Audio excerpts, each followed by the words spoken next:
Hi guys, আজ বানাবো সিম ভর্তা। তো দেখো এখানে 300 গ্রাম সিম নিয়ে চলে এসেছি। তো চলো রেসিপিটা শুরু করা যাক। দেখো সিম নিয়ে বসে গেছি। সিম কাটতে আগে ভালো করে কেটে নেব, তারপর ধুয়ে নেব। এই সিমের সাইড থেকে এই লম্বা শীটটা প্রথমে ফেলে নিচ্ছি। তো ঠিক উল্টো দিক থেকেও একই রকম ভাবে ফেলে নেব। আর একটু দেখে নেব যে পোকা আছে কিনা। সিমে কিন্তু প্রচন্ড পোকা হয়।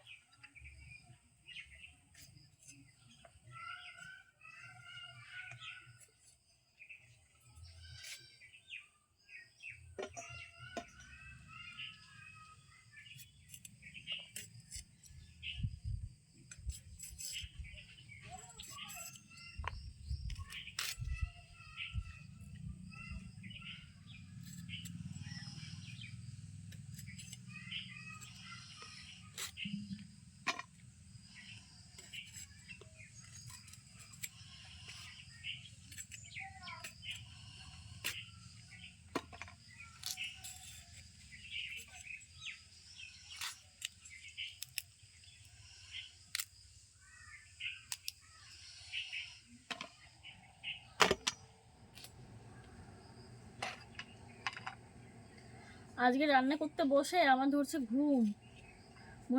মনে হচ্ছে যে রান্না করতে করতে এখানেই আমি ঘুমিয়ে পড়ি। এটা অন্য পোকা থাকতে পারে, না নেই। দেখো বন্ধুরা, সিমগুলোকে কেটে নিয়েছি। এখন একটু ধুয়ে 3-4 মিনিট মতো একটু সেদ্ধ করে নেব।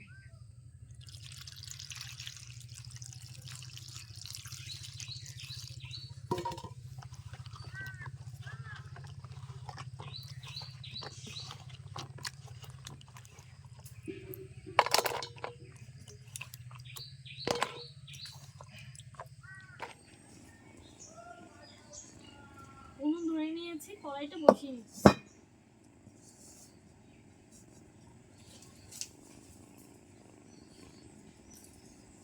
পরপর 3-4 দিন বৃষ্টি হয়েছে। বৃষ্টির পর আজই রান্না করতে বসেছি। জল,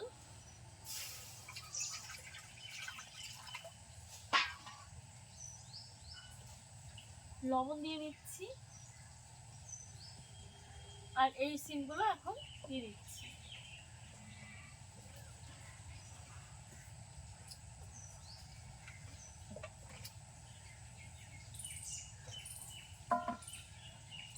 ঢাকা দিয়ে 3 থেকে 4 মিনিট আমি জাল করে নেব। 3-4 মিনিট মতো আমি ঢাকা দিয়ে সেদ্ধ করে নিয়েছি। এটা বলতে পারো যে ভাপিয়ে নিয়েছি। তো এখন আমি নামিয়ে নিচ্ছি।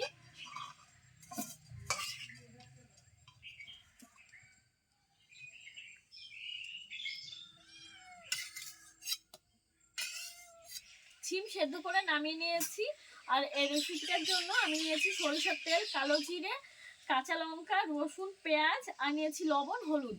খুব বেশি উপকরণ কিন্তু নেইনি, একদম অল্প উপকরণেই ঘরোয়া পদ্ধতিতে এই পুরোনো দিনের হারিয়ে যাওয়া সিম ভর্তা রেসিপিটি আজ আমি আপনাদেরকে করে দেখাচ্ছি। তো উনুনটা কিন্তু এখনো ধরানোই রয়েছে। আমি কড়াইতে দিয়ে দিচ্ছি কয়েক কোয়া রসুন, দিয়ে দিচ্ছি কাঁচা লঙ্কা,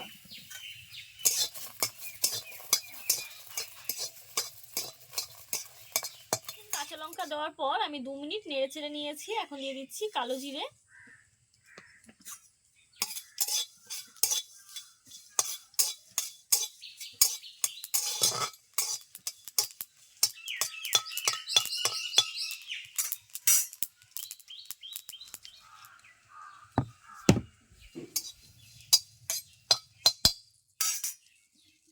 নামিয়ে নিচ্ছি।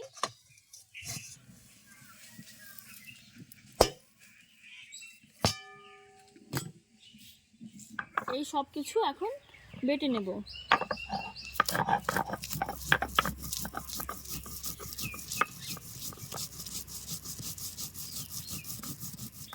সিমগুলো বেটে নেব।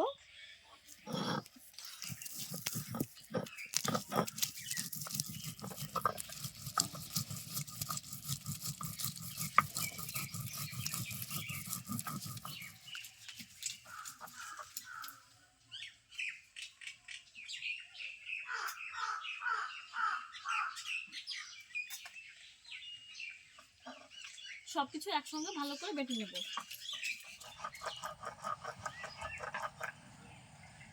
বহু কষ্ট করে বেটে নিলাম, অনেকটা সময় লেগে গেল। আপনারা মিক্সিতে এরকম ভাবে বেটে নিতে পারেন।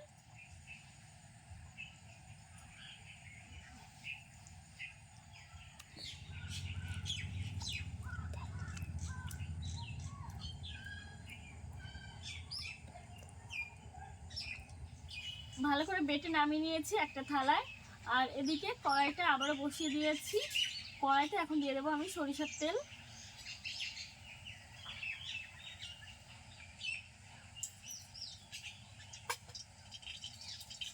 তেল ভালো করে গরম করে নিতে হবে। তেল গরম হয়ে গেছে, দিয়ে দিচ্ছি পেঁয়াজ কুচি,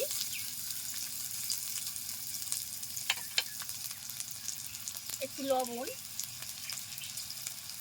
হলুদ গুঁড়ো,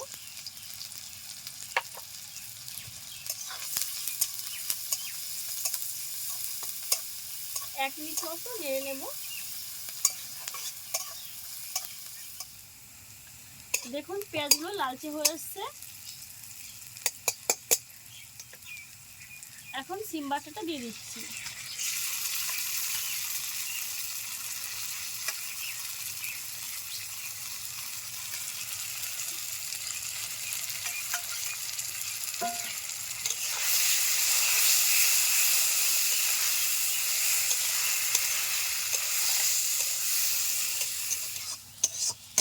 দেখুন আরো 4-5 মিনিট আমি মিডিয়াম আঁচে রেখে নেড়ে চেড়ে নিয়েছি, আর অনেকটাই শুকিয়ে এসছে।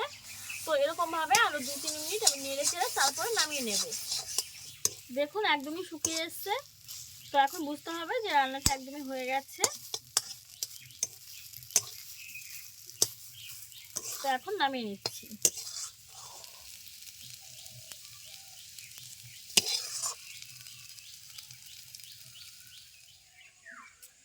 দেখুন তৈরি হয়ে গেছে দারুণ টেস্টি সিম ভর্তা। আর এই রেসিপিটা কেমন লাগলো অবশ্যই কিন্তু কমেন্টের মাধ্যমে আমাকে জানাবেন। আর আপনাদের যদি কোনো রিকোয়েস্টের রেসিপি থেকে থাকে অবশ্যই আমায় কমেন্ট করবেন। আমি চেষ্টা করব আপনাদের পছন্দ মতো রেসিপি আপলোড করার জন্য। তো রেসিপিটা ভালো লাগলে অবশ্যই চ্যানেলটিকে সাবস্ক্রাইব করে সাথেই থেকে যাবেন। Bye bye.